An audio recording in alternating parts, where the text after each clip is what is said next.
السلام علیکم ګرانو کتونکو الف خان شیرپوسټ تاسو په خدمت کې حاضر دي کتونکو په سوشل میډیا باندې یو درز او غوبل روان دی او درز او غوبل د سې دا خلکو د پاره دی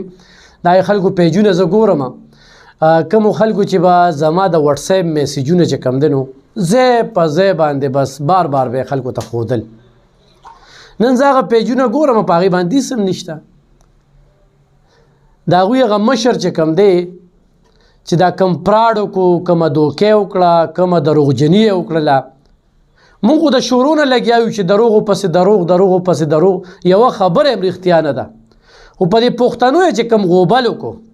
د 13 کال رسیدل ته کې مسلط حکومت چې کم دی سکارکردګي خو په نظر نه راځي سکردار په نظر نه راځي صوبه چې کم ده یو پتربل نه چې یو په لسه چې کم ده قرضدار شوله اوس کتونکو سیلاب راغلی په دغه سیلاب کې هر لیډر لګیا دی کم دی زیات دی د متاثرینو سیلاب ته ځان رسي یا ورسره ملاویږي یا ول داد ورکي یا وسله ورکي یا د ځان سره سوړي واحد دا خلک دي چې نه سیلاب ځپلو له خواله ورځي او زه په زه جلسې شروع کړي دي او د امریکای سازش او د امریکای په وجه چې کم دینو زمونږ حکومت یې غورځو او امریکای دا وکړه په ساده جبو کم پیوم په ساده جبو کې دا اډیو به تاسو کتلی وي د اډیو د بل چا نه ده دا د عمران خان ده د پاکستان تحریک انصاف دغه مشر ده کم مشر له چې پښتنو ډېر زیات عزت ورکړه نن چې په پښتنو راغلی ده خو د ترهګرۍ په صورت کې ده او خو د سیلاب په صورت کې ده نو یوازې هغه نه هغه سره چې کم ملګري نه هم دغه په شانتي وی خربوزه کو دیکھ کر رنگ بدلتا ہے هغه هم رنگونه بدل کړي دي او دغه سری دي په دې اړیو کې ډېر کولو خبره کوي چې اس په همه کېل نه ہے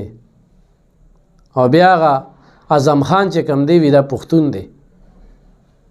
هم ور سره ځان خو شرمو هم مشورې ور کوي هغه خط ا دروغ هغه سازش هغه دروغ د حکومت پلټه د امریکای پېما دروغ کم دروغ به د خایو خدا مې پدې مې ځکه لګي خبره کولی چې ما پسې څومره خلکو دا ویډیوګانې به کولې کنه نو زه د هغه ټیم نه لګیم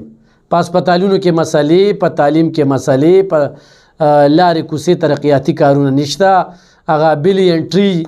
سونامي چې چغې به وخلې هغه ونې چې کم دی هغه وچې شوي چې 15 به وکرلې نو 15,000 به یادې کړې هغه BRT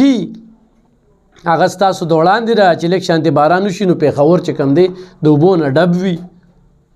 په دې به ما بحث کوو دا خلکو له به غوسه ورتله موږ د وخت په ریاست باندې ضرور خبرې کړي دي ځکه چې هغوی قام سره وعدې کړي وي او بیا چې قام ارکی قام نه پشا شي دا غوادي ټوله پشا کی ضرور به خبره کی منګ هم د 13 کالو نه چې کله نه د حکومت راغله دی په دې صوبه کې 13-15 کاله بیا دا نو په دې کې چې کوم خلکو ما پسې ویډیوګان وکړي ناغه دغه مشر خلکو ثاني باندې به کوله په واتس اپ باندې میسج راغی په واتس اپ خلکو ته دا خبر وکړه دلته دا وکړه ما غوزه په واتس اپ باندې څه خبر وکړه یا مې ونه کړله زمونږ د واتس اپ خبرې سی خو د کور کلی د علاقې پورې محدوده اخو مل سره غداری وکړه اخو قام سره چې کم دی په دې جلسو کې چې دا کم خلک یې روغختل او ټول ته به داوي چې ما سره سازش شوی دی او جړل به ورته هغه سازش خو چې کم دی نه خو چولټ دروغ خط هغه سازش کې سو هغه یو سپینه شانته پانه خودله دا ټیم نه مونږ وی چې دروغ دي خو په خپل ثابت شو د اډیو چې کمراله د سایفر چې کم مه تراغي پاره کې ډېر وضاحت سره چې کم دیغه ټوله خبره رالی چې چورلټ دروغ هیڅ قسم حقیقت پکې نو او الله پاک چې انسان ذلیل کوي نه غداسي وي او کم خلک چې کم دي د دې نه پس په دې له جواز څه پیدا کوي د دې نه پس په دوی څه خبره کوي نو خدا را دې قام سره نور لوبې ټوکې پرېږدي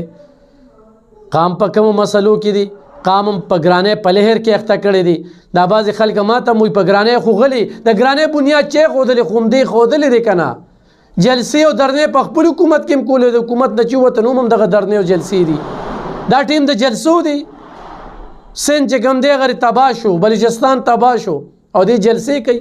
ګانې پکې غږوي. د دې جلسو دا پیسې هم چې د متاثرینو ته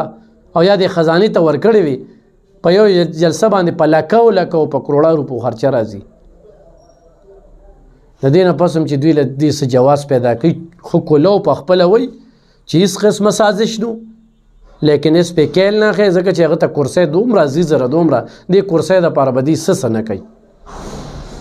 نو پښتنو ځانونه وپېژنئ. ډېره مننه، خوشحاله اوسئ. انشاءالله ډېرو پې خبرې کړي، زه په بل ځل بیا نور تفصیلي خبرې سره کوم. مننه.